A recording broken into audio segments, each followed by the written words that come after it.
കർത്താവിൽ ഏറ്റവും അനുഗ്രഹിക്കപ്പെട്ടവരെ, ശൂനോയ നോയമ്പിടെ 14-ാം ദിവസം നമ്മൾ കർത്താവിന് മുമ്പാകെ ജീവിതത്തിലെ പ്രശ്നങ്ങളും ജീവിതത്തിലെ ദുഃഖങ്ങളും ജീവിതത്തിലെ ഭാരങ്ങളും സങ്കടങ്ങളും, നമുക്ക് കർത്താവിനോട് ഒരുപാട് പ്രാർത്ഥനയുണ്ട്, നമുക്ക് ഒരുപാട് യാചനകളുണ്ട്, ഒരുപാട് നിയോഗങ്ങൾ നമുക്ക് സമർപ്പിക്കാനുണ്ട്.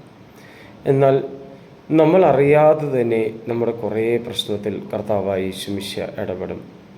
ഇന്നലെ വരെ ഒരു പക്ഷേ എൻ്റെ ജീവിതത്തിൽ ഒരു സങ്കടമോ ഭാരമോ ദുഃഖമുണ്ടായിരുന്നെങ്കിൽ ഇന്ന് ഞാൻ പോലും അറിയാതെ ദൈവം അതിനൊരു പരിഹാരം ദൈവം തന്നെ കാണുകയും അത് ദൈവം നമ്മുടെ ജീവിതത്തിൽ ഫലവത്തായി തരികയും ചെയ്യും.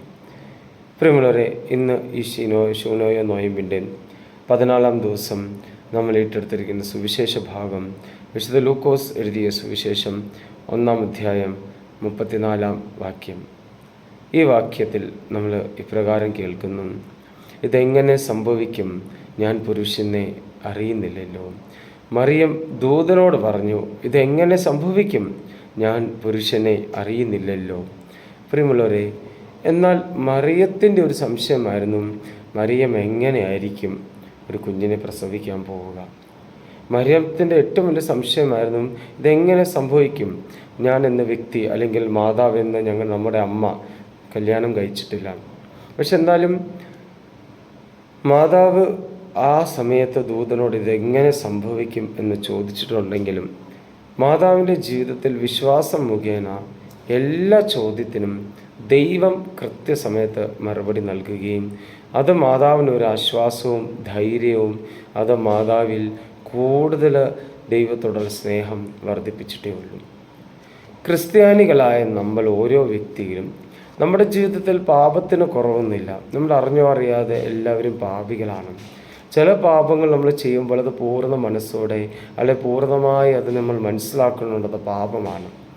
ചില വ്യക്തികൾക്ക് ഇത് പാപമാണ് അറിയത്തില്ല. പക്ഷെ മനുഷ്യനെല്ലാവരും ഒരു കണക്കിന് പാപികളാണ്.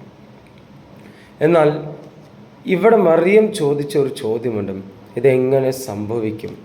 ഈ ഒരു ചോദ്യമായിരിക്കും നമ്മളും നമ്മളോട് ചിന്തിക്കണം.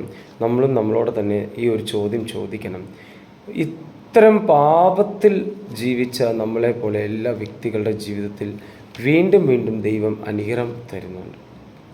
അപ്പോൾ എൻ്റെ പാപം ക്ഷമിക്കാനും എൻ്റെ പാപത്തെ എന്നേക്കുമായി മറന്നു കളയാനും ദൈവത്തിന് സാധിക്കും.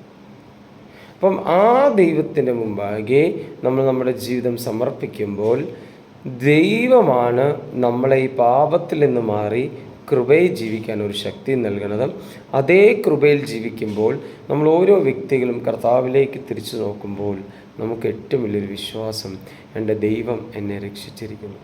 അപ്പോൾ കർത്താവായ യേശു മിശിഹ നമ്മളെ രക്ഷിക്കുന്നു എന്ന് മാത്രമല്ല, നമ്മുടെ അനുദിന ജീവിതത്തിലുണ്ടാകുന്ന എല്ലാ തടസ്സത്തെയും എല്ലാ പ്രശ്നത്തിലുള്ള പരിഹാരവും മാതാവ് തന്നെ, ഈശോ തന്നെ നമുക്ക് നൽകുന്നുണ്ട്.